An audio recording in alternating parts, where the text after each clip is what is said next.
So, like, I'm only in my early 30s. I'm talking, it's changed so much since I grew up. It's not a case of having to go to a library and having to look up encyclopedias. If you want to learn something, go onto google.com and go, who was the first president of the United States? Or why was JFK shot? Or who shot him? Just Google any question. You have oodles of information at your fingertips. Yes, you do. But secondly, it's not just a school education of your children, of yourself. It's not just a school job. Do you know who else has a responsibility? Your parents. Yes. Do you know who else has a responsibility? Your grandparents. Sometimes the greatest resource we have is our own family, and we're not using that. How many people today spend time with their grandparents and say, hey, what was it like in the last depression? What was it like the last time your country went through incredible suffering? What was it like during the civil rights movement? Not from a textbook, but from an emotional someone who was there. Do you know who else? Let me finish one last point because this is huge from my point of view. Do you know where else education must come from? Your churches and your pulpits. That's right. Your pulpit played an incredible role at your founding. And today the sad truth is your pulpits are quiet, dead, and care more about tithing than they do about principles and teaching. Absolutely correct. And John, I'm going to get Ed back in here because Ed, I want to hear your opinion on what John just said. John, you are absolutely fantastically correct. I got news for you, folks. My greatest education came from my grandmother, who was Catholic. I mean, we're talking dyed-in-the-wool Catholic, okay? And it came from my mother, who, after my parents split up, I mean, I quite literally grew up poor, and, I was a child of a single mother after she got divorced. But my mother just she was that old school. She just got herself together and worked, went back to college, got an education, got a great job, and the entire time that was going on, because remember, kids, college is a 4-year program, so for those 4 years, I'm growing up watching my mother study. Guess what I did? I picked up her books. So I'm 11, 12 years old, I'm reading college grade books. I'm learning things about the world, and I'm learning things that, most 12-year-olds don't even know anything about. I'm just reading these things. John makes an excellent point. It comes from your parents. I saw that, and then my grandmother, my great my grandmother was just so wonderful. I remember all of her teachings, everything that she said to me, everything that she showed me how to do. Every time, I got news for you folks, every time I sew a button on my pants, I say a silent prayer to my grandmother. My grandmother taught me that. There are countless other things that I do throughout every single day, and I have to take a 5-second out and just say a silent prayer and say thank you to my grandmother, my grandfather, my mother, my father. But they're all gone now. I'm just here by myself. But all these people taught me these things, and just simple little things that you do every day, and things that you know every day as you go through as you go about your day. There's that. I think to myself, it's like I would never have known this if it hadn't been for my mother or my father or my grandmother or my great grandmother or my grandfather. Ed, take it from here on there. What do you think about that?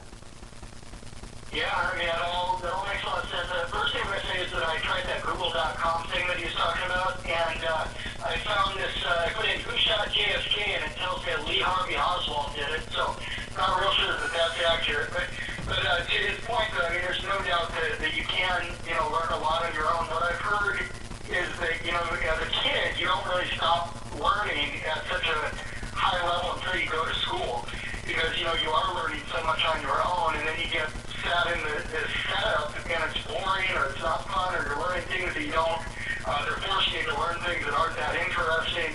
And so the other thing is, like you said, the parents definitely need to be involved in that. I have a niece and her family that are just amazing, and that they are doing just so much teaching at home. I mean, they'll post pictures of what their evening is, and they got, this person helping this person with homework, and you got this person learning this. They're right. They're on top of it. But it goes back to also what I was saying earlier on, that, now everybody, one, you got these single moms or whatever, separated families, and two, you got everybody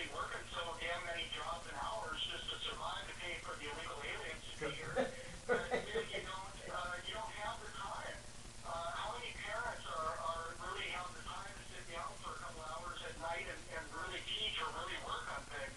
You know, I mean, it's get home, fix some dinner, get the kids to bed, get up, you know, and whatever. I'm sure it's just that for a lot of people. I can't say firsthand. I don't go through that, but that's how I imagine it to be, and what I see from the people I talk to. I hate Common Core education. When I first was asked about it several weeks ago, I didn't know much about it. But I started looking at it, and what I know of it right now, I just hate it. I think it's really way too complicated for kids. I think that parents don't know how to help kids with homework, don't know how, they don't understand it, teachers don't understand how to teach it. And a number of people have told me, you know, I think that kids should, in high school, be forced to get some kind of on-the-job training, like actually go through some form of actually hands-on work as part of their, you know, education. And what it reminded me, I didn't think a lot about it at the time, but when I was in high school, we had 3 high schools in our area that shared a school called the Saban Skill Center. And at that skill center, they had different things, an auto mechanics class. They Right. had I went to a marketing and management class. So we had a classroom style thing where we learned and did the books and did videos and stuff.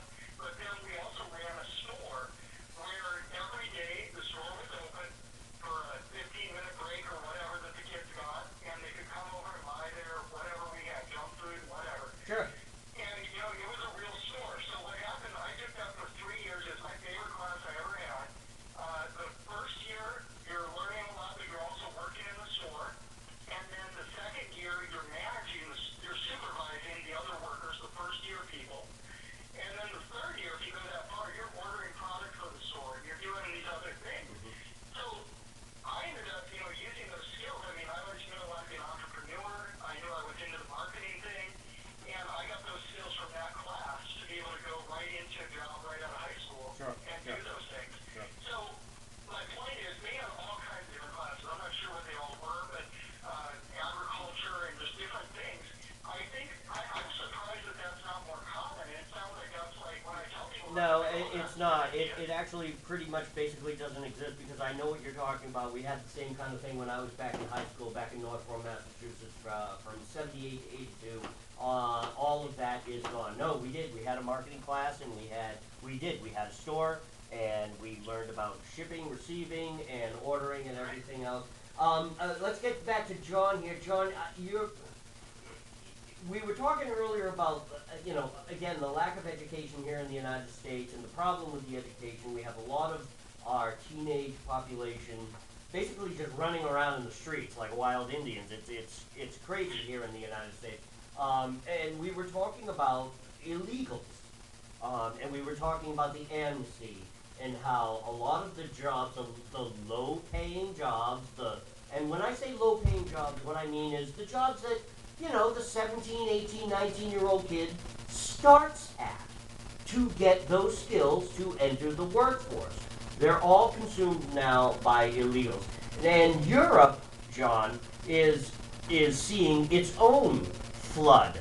There was just a report a couple of weeks ago. I guess illegals are like pouring through the TGV tunnel, for crying out loud, underneath the English Channel. And I mean, they're just finding their way anyway into a country. It doesn't even matter what country it is. These people are just flooding everywhere. What are you seeing in Ireland, and what's the story with the children and the teenagers in your country? Wow, there's a lot to go there. So, yeah, Europe is having its own immigration crisis, but Europe is based on open borders, and it's proving once again open borders don't work. It just doesn't. I'm going to be doing a very special show. I've started my own podcast on the Blaze. Next week, I'm going to be deeping down. The whole show is dedicated to immigration. It boils down to one. I don't tell my opinion. I ask the questions. The simple fact is, one of the oldest, most respected laws in international law is state sovereignty. Yes. The right to create your own borders. Do you think it's a right today that you as a country have the right to say, we control our own borders and we put our own citizens first? If you think that's radical or extreme, then fine, then lay out your case. I personally don't. It's been there. I think let's just focus on America, because you take an oath of office to defend and protect the Constitution and its people. When you go vote, you don't go, I'm voting for a politician to look after me and anyone else who decides to come in. No, you're looking after your politician to look after the needs of the community and the legal citizens. Right. That's the first thing. The second thing is, if you have open borders, like America does at the minute, and like Europe does, and you have an incredibly large welfare system, you have to understand that's potentially going to bankrupt you. Now, this isn't some revolutionary idea. This is what Milton Friedman spoke about. You can't have open borders and a welfare system. It just does not work, and it will collapse the system. Yes. Europe is going to find this out, and America is finding this out $18 trillion later. Well, Saul Alinsky seems to think that that system works great. It works great for the entire intended purpose of collapsing the system. Sorry there, John. Go ahead. No, you're fine. But the one thing I always say, I love all these people who quote Saul Alinsky today. You know, show me one example of where communism works. Yeah, right, really. I'm waiting. Socialism has the longest history of having the shortest history in all of history. Absolutely. It just doesn't work. And that's one of the reasons I set up my own show, and the Blaze are great to give me a platform, was because I see, and especially right now, because I'm seeing so many Americans, like, it's frightening how much support Bernie Sanders is getting. And like Bernie Sanders is going, well, you know, Nordic socialism is something we should aspire to. No, it's not. I live in the utopia of Ireland. I live under status. Right. Like, you live under socialism. It kills you inside. Yes. It's not good. There's Yes. a reason European economies are struggling right now. Like, you think America's struggling? Like, last month at least you still created 273,000 jobs, I think it was. Like, that's not great. Your economy is really struggling. It's stagnating. It's nowhere near what it should be. But like, at the end number, you're still creating 273,000 jobs. Now, you're losing a lot. But Ireland and Europe can't compete with that. You know, Ireland has a good month and it has like, 2,000 jobs were created. That's the difference. So we need to talk about why socialism doesn't work. And the reason it doesn't is because it's all about the collective. It thinks that there's these puppet masters in government who think we'll set one law like this and this will affect everyone from young to old, from white to black to Asian, and it will just work harmoniously for everyone. It doesn't. What we don't need is more government or more welfare. I firmly believe, and as someone who was long-term unemployed up until recently, I can tell you the best welfare program is a job. That's right. It doesn't help you. It just doesn't help you economically. It helps you emotionally. It helps you physically. It helps your overall mood. It's incredible. We need to empower people. And I hate to tell this because I know people will frown upon this if you're from what Americans call a liberal progressive agenda. What we need is a wealth creation agenda. Wealth creation for the person who has no job, wealth creation for the person who's on a minimum wage job, wealth creation for what you call, even though I hate the term, the middle class, and wealth creation for the millionaires and the billionaires. We need a wealth creation all round. Because what happens when people get wealthier? They spend money. And what happens when you spend money? You create jobs. And therefore more jobs are created, more wealth is created, and your economy grows, and your economy can roar again.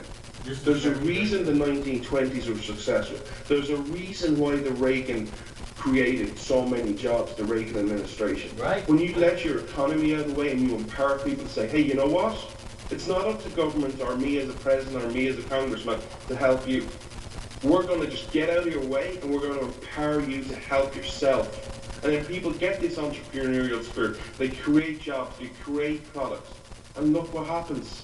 Do you think people came along and go, yeah, I wonder how I create the iPad that I'm Skyping you on right now. I'm sitting in a welfare program. No, someone came up with that.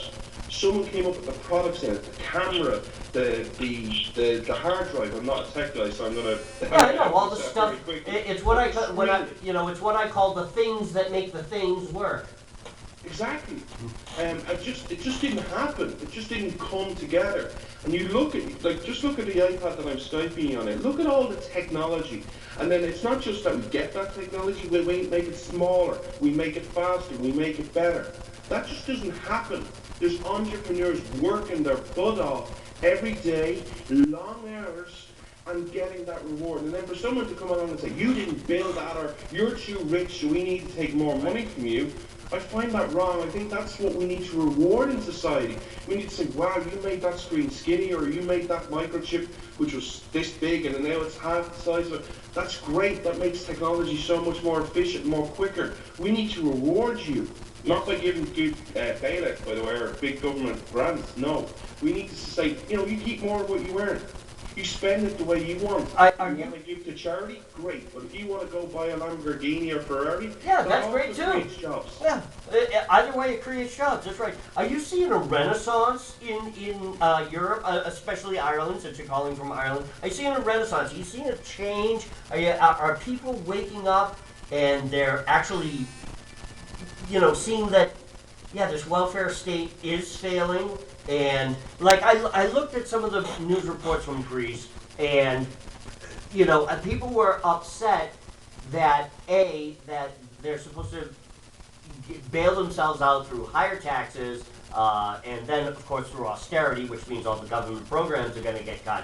I call it the gerbil wheel of economics. It's government money going into the private sector, and then the private sector into government money, and it's just a circle that goes around. But are you seeing a change in Ireland and maybe Europe in general, where people are saying, wait a minute, it's a gerbil wheel. We're just going around in circles. We got to get the government out of our hair. We got to get this European Union thing has just got to go. Just get back to your sovereignty, make your own money, create your own jobs, create your own stuff. Are you seeing that?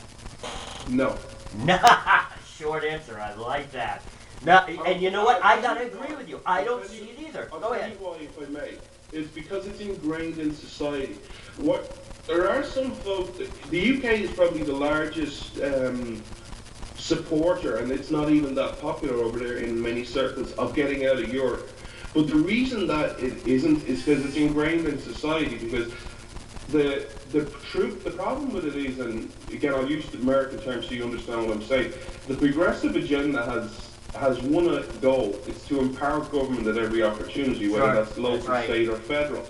And they want ingrained societies. They don't like this idea that America's this superpower and it's this super economy, and if America's economy fails, the whole world economy fails. They don't like that, so they try and ingrain societies as much as possible, so that if someone else fails, there's a ripple effect every other country, but there's no big effect. So this all boils down back to the end of World War II, where you had, what was the basis of the European Union? Germany and France, and they started talking about trade, and then they had the common agreements. And then it's just basically gone layer upon layer upon layer on top of that, and it's more government, more government, more government. But I don't see a renaissance, because people today are putting interests over principles. The truth is, there is no freedom in places like Europe and Ireland. It's all about government, and if government says you can't do something, we just kind of go, okay, fair enough, we can't do it. There's no questioning, and if we don't like a certain policy, our aim is, what's the answer? Oh, well, we just vote someone else in. Right, and there is no same thing, individual. Yeah. And that's why I'm very troubled, and one thing I'm going to do my best to speak out about. I don't see a political solution in America. You're following the same course of, like Ireland has followed. Well, we don't like that government, we don't like that policy, so what we do, what's our answer to fix that problem? We vote in the other party. And America's going through this cycle. Well, we don't like Obama and Obama's policy, so what's the answer? Yeah, Jeb Bush. Yeah, Jeb Bush, right. Are you serious? There is no difference between Jeb Bush and Barack Obama. No, the only or difference Clinton, between right, the Republicans and the Democrats in large majority is they get you to the same place. The Republicans just take about 5 or 6 years longer. Yeah, right. Ed Baker, why don't you chime in on that? What do you think? Well, that might be a reason to vote for me right there instead of those guys, because at the end of the day, whichever one of them would win, they're going to keep serving the same evil agenda that the last several presidents have. But listen, so a few things here. One, I agree with all that. So we talked about less federal, funding, let's not take so much money from the people. One of the things that's been talked about, and I don't care one way or the other what people think about abortion or anything like that, but a lot of the talk is, why are we funding Planned Parenthood or things like that? Why would they ever have funded that or any number of other organizations? Shouldn't the people that want to see that place exist be able to fund it? But they need to be able to have the money to do that, to make the choices with their money of what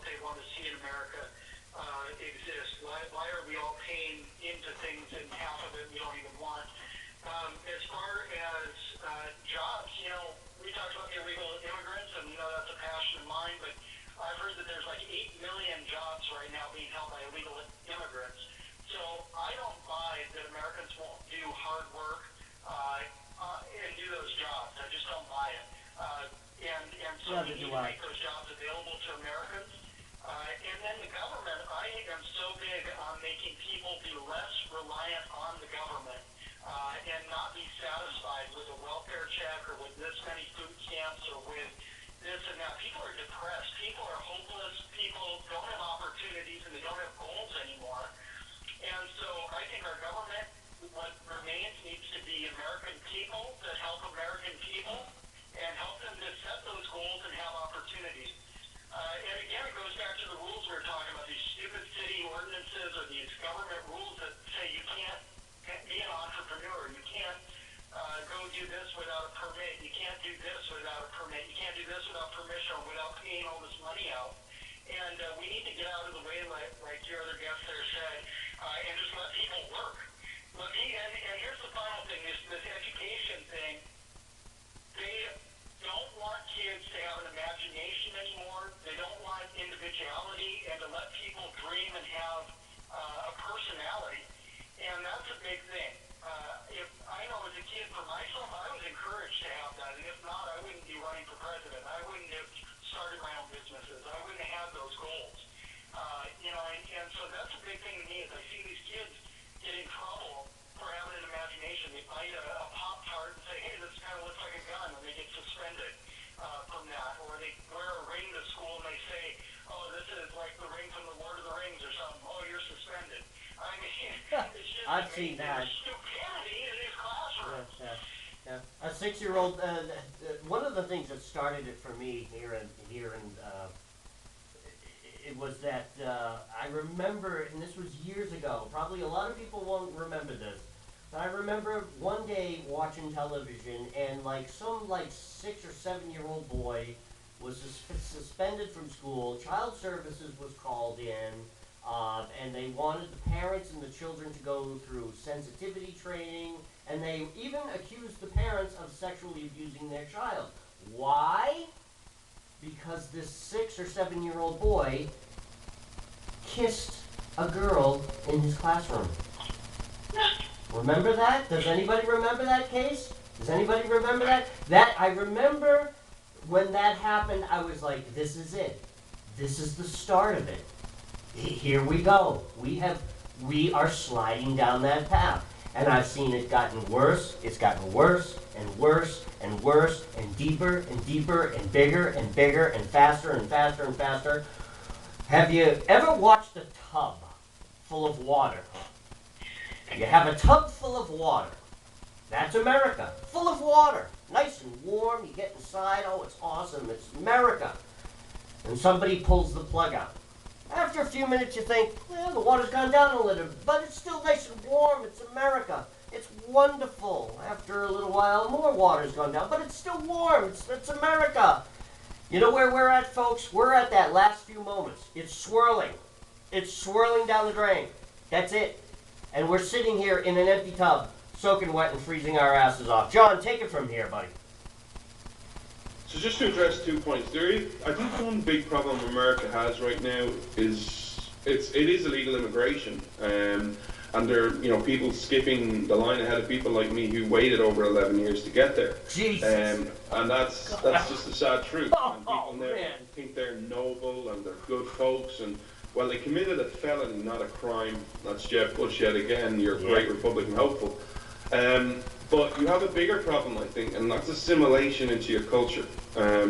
The history of American immigration is fascinating, but I think one thing you need to do is have a respite. No more immigration of any description. Actually, we did.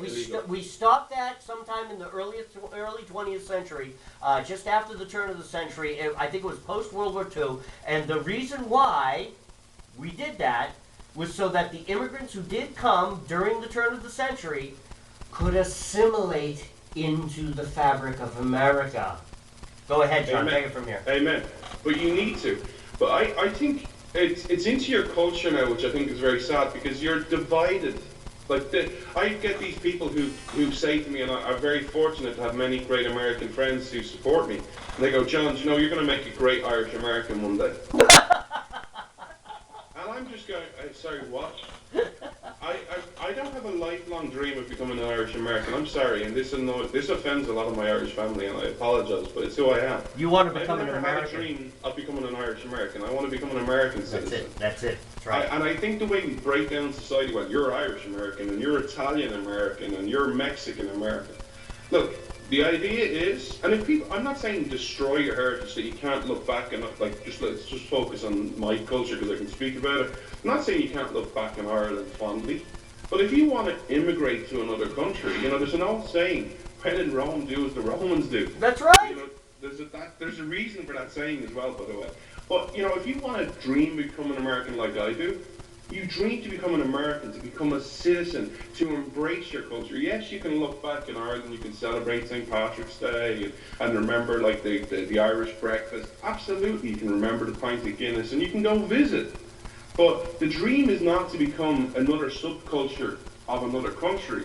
The dream is to assimilate and become an American citizen. Love your flag. You know, the words don't mean anything today. There's a reason you used to take the Pledge of Allegiance. Sadly, it doesn't seem to matter anymore because you can get up there and say the Pledge of Allegiance and, yeah, well, I'm still Irish American or I'm whatever American or I'm not even an American citizen. Yeah, it's just words have to now, mean right. something. Right, exactly. And I think that's very sad, and that's one thing that you do need to change. And by the way, I'm someone who's waiting in line, so, you know, it hurts me to say you should take a break. You know, I haven't got some type of agenda. You should stop. Well, no. It's not that we need to take a break from immigration. In fact, actual legal immigration here in the United States is low. It's like one, maybe 2 million a year, if that, maybe. I think it's about 1. Right. It's really, the numbers are really small. And John just made a good point. He's been waiting 11 years. John, you know what you ought to do? You ought to go to Mexico and run across the Arizona border. You know what? I've got extra bedroom here in the house. You can come on over. I'll hook you right up, buddy. But that's the other thing. But that's the craziness of it. That's the craziness. Exactly, but that's not the answer. The answer is the rule of law and doing things the right way. Because here's the thing, and I'm going to annoy, because there's a word in here that should annoy everyone. I am no more entitled to be an American citizen than the other 4.5 million people waiting. Sure, right. And what annoys me is that your politicians, and I wish the American people would just wake up and just start calling a spade a spade. The simple fact is, your politicians care more about people who are there illegally than they do their own citizens, and they make your own citizens dependent on government. Let me give you the most popular example of where we need immigration. Where we need the high-paying jobs, you know, the skills. We should never have a skills deficit. You know, those high-paying jobs in Facebook and, you know, those IT jobs. We need people from other cultures in there. Okay, well that's fine. Then why are you consistently paying out for student loans? Why are you now bankrolling the student loans, which is at $1.3 trillion, that if that goes belly up, guess who's responsible? The taxpayer. You have record numbers in college. Are you telling me some of those people who are going to college can't do those jobs? It's time to understand that when you elect a politician and takes his oath to represent the American people or the people in his district, not anyone who decides, hey, guess what, I want to be an American today, I'm going to go through the Mexican border and go through and, hey, you got to represent me now. No, you're not there legally. But the other thing which upsets me, like I'm going to spend a lot of time on this in the show with facts, is that everyone talks, because of Donald Trump now, the Mexican border is this, like, we've got to secure the border as if this is the only thing that solves immigration and that's the only immigration problem. It's a huge problem. It goes back to state sovereignty. You should do it, everything you can. But about 50% of illegal immigrants didn't cross the Mexican border. They came there legally.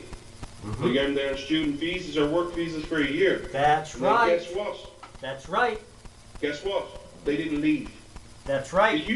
Are you telling me this notion that, well, we can't fix the broken immigration system? Okay, well, how about we just start with a little program that says, oh, there's Jonathon Dunne. He arrived on the 3rd of the 3rd, 2014. He's due to leave on the 3rd of the 3rd, 2015. Oh, look, it's now August 2015. Hey, Jonathon, are you still here? Yeah, get the hell out. Right. So it's simple. These are simple solutions. But the problem is, and this is why your culture needs to change and needs to wake up, there is no political agenda to do this in Washington because both parties live off it. The Democrats want votes and the Republicans want cheap labor. That's the simple fact of it. That's absolutely If you correct. have the political will, but look at the American people. Where's the uprising to control immigration? If you have a groundswell to say, hey, look, you know what? I have nothing against that Mexican person or that Irish person, but they're illegal. They're taking a job away from me. They're taking a job away from my brother, my sister, That's my right. aunt, my uncle, my best friends. This is I true. want that job. I'm here. I was born here, or I immigrated legally here. If you have that groundswell of support of love, doing it in a loving way, politicians will have to act. But I don't see that, so we need to change the culture and have a groundswell of a movement to get it changed. Because as Ronald Reagan used to say, and this is what needs to happen, when you lose your job, or what was it, when I lose my job, it's a depression. When my neighbour loses my job, it's Yeah. a recession. When Yeah, Carter loses his, it's a recovery. Well, I think you should change that. You know, when politicians lose their job, or when I lose my job, it's a depression. When the illegal immigrant loses his, it's a repression. But when politicians start waking up, that's a recovery, and start changing the laws of your land and enforcing the laws of your land, you can change and you can be a great country again. Absolutely. I completely agree. Ed, what do you want to add to that? Three things. The first one is when you said two things about California, I guess. One is you mentioned, that he could run across the Arizona border. When he gets here, then he could go to California and probably get appointed to a city council position. Yeah, that's Because true. they appointed Yeah. two illegal aliens a couple weeks ago to city council or whatever it was.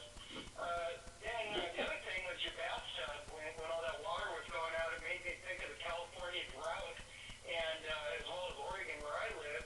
And you got Nestle coming in wanting to bottle up water and stuff while we're all running out of water.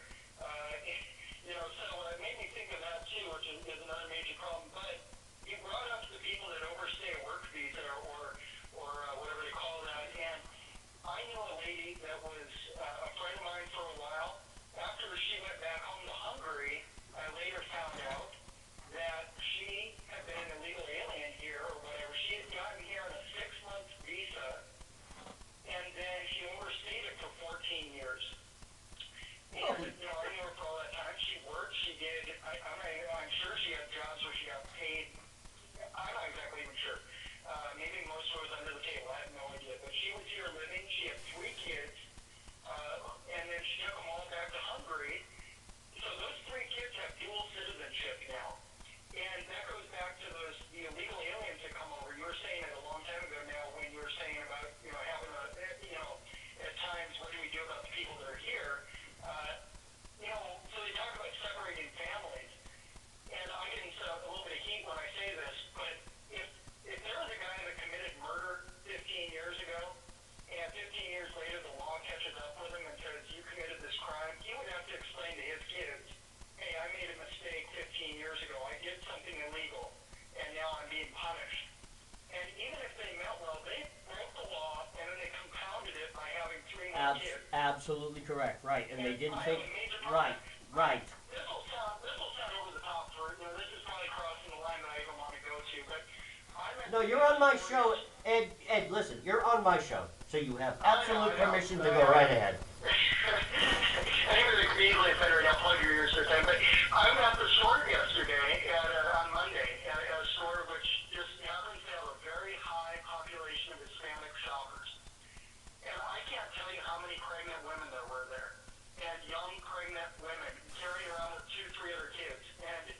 And I'm telling you, I don't know if maybe they're all here legally that were shopping that day. I don't know. But I believe that obviously is what's happening, that these people are coming in illegally and they're popping out kid after kid after kid to get the population up. And it's a very scary thing. And we need to take control.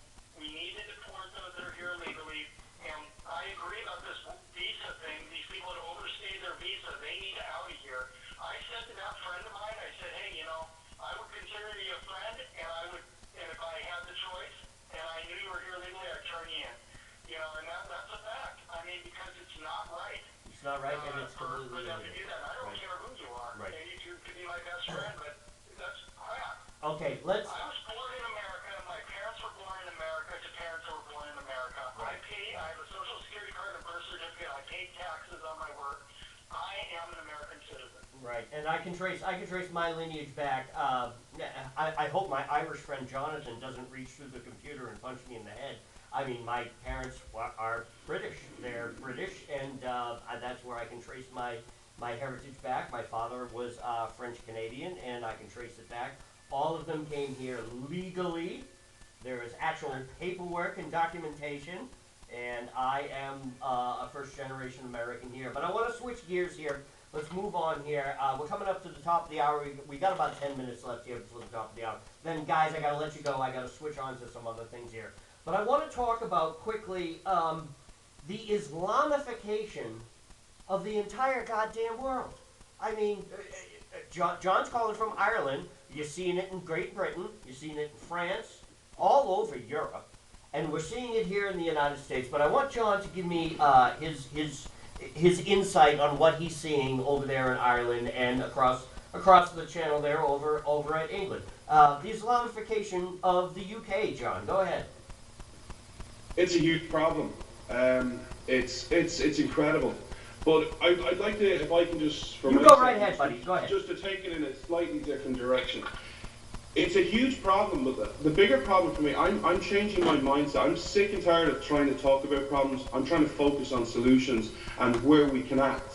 So while the Islamification of the world and ISIS and the Caliphate is a huge problem, do you know what I'm seeing that's a bigger problem? The apathy of Christians. I'm a Christian. Yes. Jesus Christ Yes. is my Savior. Yes. I don't belong to a religion. But it troubles me when I see this Christian purity test. I get a bit of hate mail. When I signed on to the Freedom's Disciple podcast on the Blaze, Yep. I got a lot of messages going, John, I thought you were a Christian. How can you work with a Mormon? I'm like, really? Is that what we're down to? Really, exactly, You're right. more concerned about me working and being connected with a Mormon than you are, and you're silent of our Christian brothers and sisters been hung, been raped, been crucified in the Middle East. If you spent 1% of that energy that you had to send me that message, and you focused on helping the Middle East, maybe we wouldn't have an ISIS problem. This is true. We need to deal with it. And our pulpits are so silent. It needs to change. But here's the thing. The other problem that we have is two. Firstly, it is about Islam. And it is Islamic terrorism. Yes. I'm sorry. If you can't say what they're calling themselves ISIS, which is their real name. Right. It's the Islamic State of Iraq and Syria. You need to have leaders that actually are prepared to say, hey, it is Islamic. Secondly, we need to start using, it's only a small thing, but it's a big pet peeve of mine. It troubles me America doesn't call them ISIS. What does it call them? ISIL. Right. What is And what the ISIL? hell is that? What is that, John? ISIL. I don't know. What is that? ISIL is Levant. And I'm not prepared to submit the Levant to ISIS. That is Jordan, parts of Turkey, and Israel. I'm not prepared to submit the Levant to these boys. It is Islamic State of Iraq and Syria. It's only a small thing, but language is a big thing. In their words, they're submitting, saying, yeah, I know you're small now, but you're going to be big, and then we might deal with you. The third thing, we need to understand the history of ISIS. You know, people in certain Republican parties like to go, well, this is George Bush's problem. This is the problem with ISIS and how they grew was, American intervention. No, read your history books. How ISIS started, it actually is an American problem. It's an English and French problem. It's called Sykes-Picot. There wasn't an American in that agreement. Right. That's where it started. This goes back a long, long time. I know. I'm a student of history too, and it does. I do the same thing. I just shake my head. It's like, oh, it's George Bush's fault. Well, maybe if we didn't invade Iraq, it's like, oh, guys, this goes back so long ago. And here's the thing too about Islam, and I've said this not only in my blog but on past radio shows, and I'll say it again now. These guys are cool characters. They're more than willing to wait 1,000 years, if necessary, in order for that caliphate to come across and take over the entire world. They're getting real close. They're getting very militant. They're growing around the world. They're getting big. They're getting big. I mean, they're kind of like in the third quarter of that Super Bowl game. They really are. They're very close. But let's say it all goes to pot. Let's say we do defeat them. Let's say we push them back. And guess what, folks? All we're going to do is just push them back. That's all we're going to do. They're cool characters. They'll wait. They'll wait another 2, 3, 4, 500 years if necessary. 1,000 years if necessary. And then they'll rise up again. Because the thing about Islam, it's all about hate. It's all about power. It's all about killing the Jew, killing the Christian. It's all about violence. That's all it is. That's all the entire thing is. And when you have an entire mindset built around that, yeah, you can be defeated. Sure, you can be pushed back. But you never go away. You never go away. And this is the thing about Christianity. John makes a great point. I often wonder that too. Listen, John, maybe you can actually no. Let me get Ed to say this, and then John, you take it after him. Here's my thing. John said that he's concerned about the apathy of Christians. I completely agree. Here's where I have my little pet peeve, where it really burns my brisket in the morning. Is I see these YouTube videos of ISIS hauling dump truck loads of Christians away. Now, you see dump truck after dump truck after dump truck full of Christians, and in the back of that dump truck is one ISIS guy with an AK-47. Now, I'm thinking to myself, I don't know, call me crazy here. I'm kind of one of those crazy Americans. I'm thinking to myself, there's 12 of us in the back of this dump truck, and there's only one of you on top of the dump truck with an AK-47. Okay, you'll kill 3, 4, 5 of us, but the others, yeah, we're going to kick your ass and take your gun. Then we're going to take over the dump truck. Yeah, maybe 1 or 2 more will die, but now we've taken over the dump truck. Then we'll free the next dump truck, and the next dump truck. Sure, 7, 8, 10, 12 of us will die, maybe more, but we'll eventually escape and get away. Guess what, folks? You don't see that. There's 20 people lined up on the beach. There's 5 ISIS guys with AK-47s. They kill all 20 of these people. Why isn't one of those people getting up and attacking one of them? You're going to die anyway. Die on your feet. Ed, take it from here, please. All right, man. So, I want to thank you. I know we're going to be wrapping up pretty soon. So I want to thank you so much for having me on, too. So these are probably my final points here on this, but it's just so great to be able to be heard by your audience. And real quick, I want to just say my website again, which is edbaker2016.com, and they can also find me on Facebook at the same. But what you just said there, I was watching a video where they had caught these guys that apparently were traitors. They're trying to escape or something, and they're filming them digging their own graves. He says these traitors they are digging their own graves right now, and they're making them dig their own grave. They know they're being killed. Why the hell are they digging their own grave? Anyway, so to your point there, and tell them to go screw themselves. I started attacking them with a shovel. Oh, good. You gave me a shovel. You gave me a shovel. Yeah, you gave me a shovel to dig my own grave. You just gave me a weapon. I'm gonna smack you upside the head with the damn thing. You're gonna. Oh, what? Oh, well, he might get shot. Oh my God, he might get shot. I'm gonna get killed anyway. I'm sorry, Ed. Go ahead. I know. And I mean, his back is too. I'm talking into a camera. I mean, why are they not beating the hell out of the guy? But anyway, sorry, I got sirens because they're coming for me. But what I agree about the Christian thing. I agree about the Christian thing. Now, myself, I identify myself as a Christian. Some Christians wouldn't agree with that. I don't go to church every Sunday or at all, really. But I got my beliefs and I'm comfortable with them. I have supporters that would identify themselves as any religion, non-believers, atheists, any of it. I don't care. As long as you're not hurting anybody else. I do have a problem with this Islam stuff completely. I used to go to a sports bar on a regular basis, and we would have a lot of people that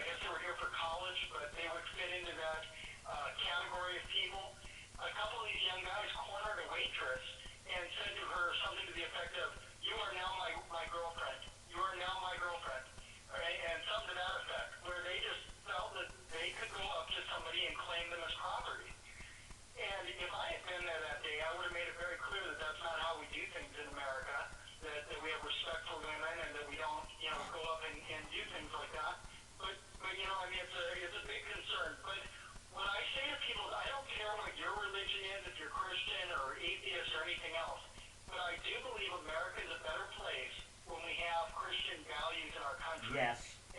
And that is something, I don't care if you're Christian or not. You can be against God being in the Pledge of Allegiance, you can be against God being on the dollar bill, but guess what? It's going to be there. And you can, and that's just America, folks. It's okay for you not to like it, but it's okay for us to continue to do what you don't like. So that's my thing there. I believe Christian values are a healthy thing in America, even if you're not a Christian. John, take it from here. I think one thing we need to do is, it's too easy in this world to stand against something. You know, America has done that several times in different wars, and the end result hasn't been good, because when you stand against something and you defeat it, you create a vacuum. Yes. And nature abhors a Yes. vacuum. I think we must stand now, and not to take a tagline from my boss Glenn Beck, but never again is now. If we can't agree on one principle, I don't care whether you're Christian, whether you're a Muslim who's not Muslim enough for these boys in ISIS, whether you're an atheist, or whether you believe a rock tells you what to do. If we can't believe what your founders said was the first right coming from God, that is life.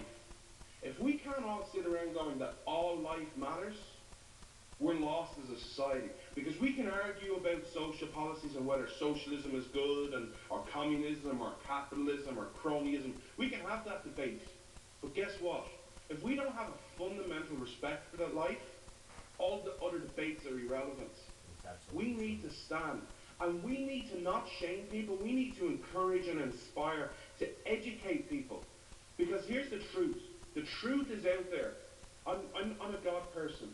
God won't leave us not responsible for not saying we didn't know.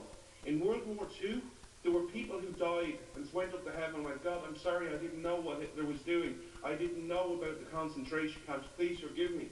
And God will make his own judgments. Today you don't have that line. There are videos for everyone to see, Yes. of babies slaughtered, Yes. in a petri dish. Yes. There is no reason to say, I didn't know. Yeah. I wasn't around. This is true. This is There true. are videos. Hitler tried to cover up his atrocities. These boys promote it. That's right. These videos are high tech. They're for everyone to see. This is The true. answer of, well, I didn't know, is no longer an answer. As we spoke earlier on in the show about education, you have every educational tool you need. Right. I didn't know is no longer an answer. As I say, we can argue about different policies, but if we can't come together and say one thing, all life matters, and we must stand for it, then forget America, the whole world is dead inside. That's true. Because that is fundamentally what we have to do. And we need to make a stand. We need to link arms and say, you know what? This is what we stand for. And as your founder said, all men are created equal, endowed by their creator with certain inalienable rights. Those are rights that don't come from government or man, that you are born with them. And among those are life, liberty, and the pursuit of happiness. That is what we must agree on. We must unite on principles, and we can do this. Because every generation of Americans has had a problem to overcome. I refuse to be living in a generation where America doesn't overcome its obstacle and help the world overcome its. Absolutely fantastic, John. Thank you so much. So, John, quickly, guys, we're at the top of the hour here. WNLMradio.com, the Northern Lights Radio Network, the Meat and Potato Show, Conservative Talk, and Awesome Rock. We've been talking to Jonathon Dunne, calling from Ireland, and calling from Portland, Oregon, presidential candidate Ed Baker. John, quickly give the website. You're going to be on the Blaze. Yeah, go ahead, plug your show real quick, and then we'll get to Ed. He can plug his website one more time. So thank you so much for having me. It's been a great pleasure, sir. So if you find me at blaze.com/radio, it's the Freedom's Disciple podcast, or if you go to my site directly, it's freedomsdisciple.com. Sure. You can find me, you can find all my writings, you can find all the shows. Yeah. I want to talk about principles and highlighting why America has been great, and to inspire this generation of Americans to be greater than ever before. Sure. Because I believe you are a beacon of light, hope, and freedom for the rest of the world, and I'm going to testify to that greatness every chance I get. Excellent, John. And John, bless you, brother. I'm going to be a pain in your neck and call into your show once in a while. No problem. When I get set up that I can take calls, you're more than welcome anytime, All right, sir. all right. John, thanks for calling in, man. God bless you, too. I'll talk to you soon, sir. Yes, you will. All right, Ed, give your website. website. Talk about your campaign one more time, and then we gotta go. We gotta move on. Thanks for everything, man. So the website one more time is edbaker2016.com. The email is ed@edbaker2016.com. Just want to ask everybody to please let others know that I'm real and really serious about this. Thank you so much. Thank you, man. Thank you very much. Ladies and gentlemen, the Meat and Potato Show, conservative talk, awesome rock. Ed, I'll be talking to you soon, my friend. Have a good night. Look forward to it. Thank you. If I can get this phone to work. I never do the phone right. Anyway, the Meat and Potato Show, conservative talk, awesome rock, broadcasting on Northern Lights Radio Network, WNLMradio.com. And I want to apologize again for getting a late start. I don't know why that happened. It's because I fell asleep. That's why I always take a nap before I do the show, because I'm gonna do the show all night long, you know. So I try to take a nap, and I was in my chair. My phone fell inside the chair. So when the alarm went off, it was just more like instead of, you know, doing what it's supposed to do, actually waking me up. And it was only because Ed Baker called on my wife's Microsoft phone, which is the great new thing that we're using here at the Meat and Potato Show. No more of this cell phone stuff. We're using Microsoft cell phones. We can patch them directly into the soundboard. You heard the difference in the sound quality already. So we're gonna be doing that. So anyway, my daughter comes in, and yeah, she's like, Dad, there's somebody on the phone. She's like, isn't it time for you to do your show? I'm like, oh my God. So that's what happened. That's the long story. So anyway, again, Meat and Potato Show, conservative talk, awesome rock. Listen, I'm gonna cut out here for a little bit, get my act together. I promised you guys some Jackson Browne and some Eagles live on vinyl. I just picked up a brand new turntable, so now we're operating 2 turntables here, which is how I'm able to do this tonight. I'm so psyched about this. So freaking psyched about this. And so we're going to start off with some Jackson Browne acoustic, and I'm going to play a little bit of that, and then I'll be back on, and we'll do some more talk, some more comedy, and everything else. WNLMradio.com, the Northern Lights Radio Network, the Meat and Potato Show, conservative talk, and awesome rock.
Acoustic guitar, even though I played this very thing, because Andy Warhol, who was sort of managing this, thought she should sound more modern, so I played it on electric guitar. And they put a string quartet on it, that was really modern.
things that I forgot to do.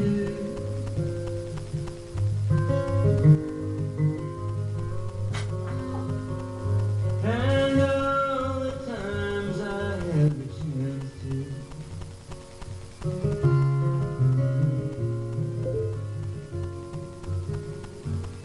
And I had a love it's so hard to risk another these days. These days. Now if I seem to be afraid to live the life that I have made in song.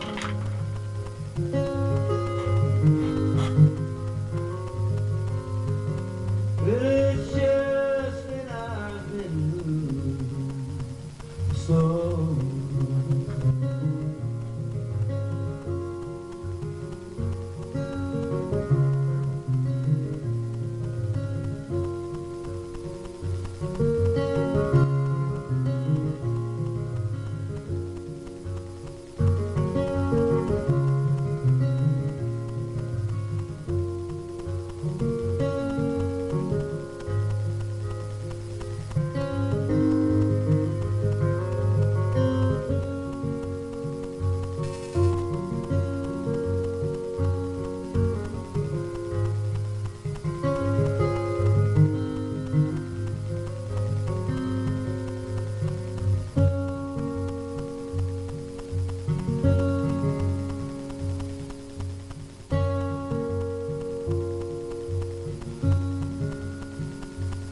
Then I'll keep on moving, moving on.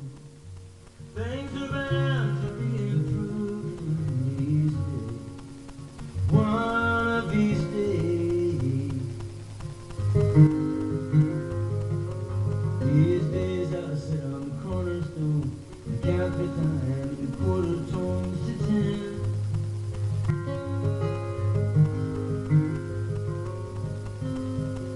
Don't confront me with my failure. I had not forgotten.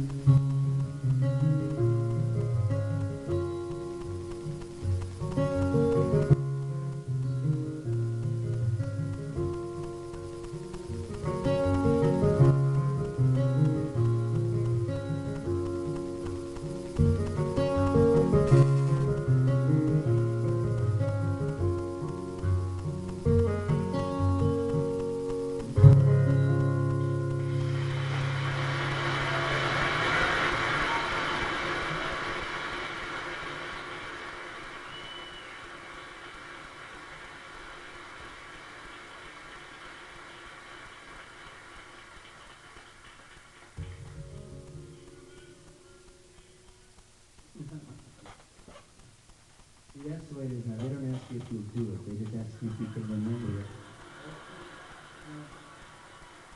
Yeah, you want to hear it?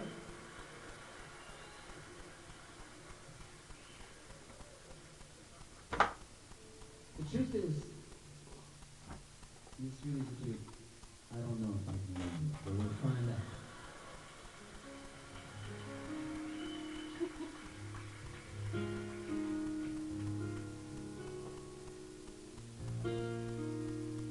Right, sweetie.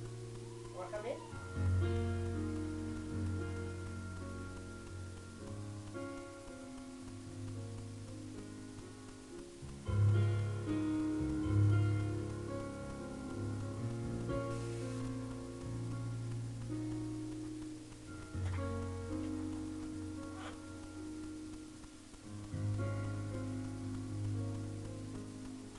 Oh, how sad they sound the song. The queen must sing of crying. The prisoner upon her throne. The melancholy sighing. If she could feel